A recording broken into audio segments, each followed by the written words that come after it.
Well, team, we have made it to lesson 8, and I am sad that we are almost to the end, but I'm also happy because you all have been doing great.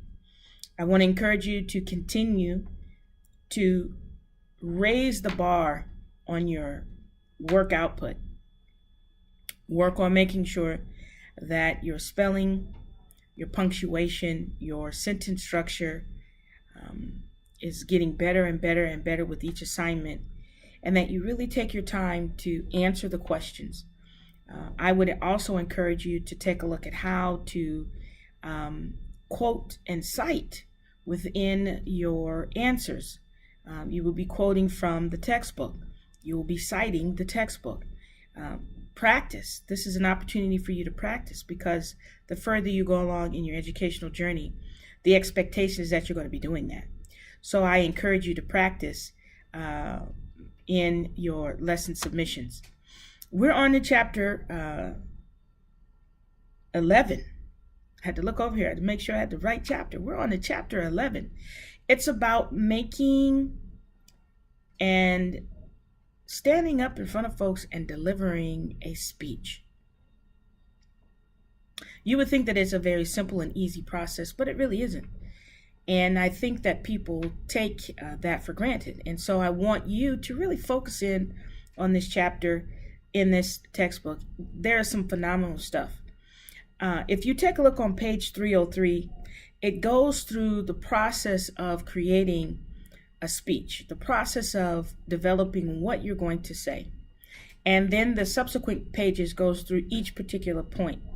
But I want to bring your attention to something that I think people overlook, and I don't want you to overlook that. And if you go to page 349, organizing your presentation for the ear of others. That's important. Listen, people are not going to listen to what you have to say if it's not something that registers with their ears and that goes through their mind and makes them think. Either it's enjoyable, or it could be something that they may not like, but because you're presenting the information to them in a way that they can understand it, it makes them think about why they are rejecting, or why this particular information does not resonate with them. So I want you to pay attention to that, because there are so many folks who think that just because they stand up there and they're the presenter, that people are going to connect with or enjoy their presentation. Quite frankly, there are people who present, they're horrible, just horrible. And I don't want you to be any one of those individuals. I want you to learn how to make presentations. Listen, people make presentations all the time. They're just not seen as presentations. Here's an example. When you go to a wedding and the best man and the maid of honor, they have to stand up and toast. How many weddings have you been to when the person just kind of rambles? It doesn't make any sense, and you're just waiting for them to say cheers, because, it's horrible. Don't be that person. Don't be the best man that has the worst toast. It's simple. This work in here, in this chapter, is going to help you to be successful. What if you have to bring a welcome at an event? And you just get up there and you just say some things. What if you're accepting an award? What are you going to do? It's a speech. It may not seem like a formal speech, but it is a speech, because you're speaking to other people about something that you want them to hear. You want them to listen to you. So take my advice.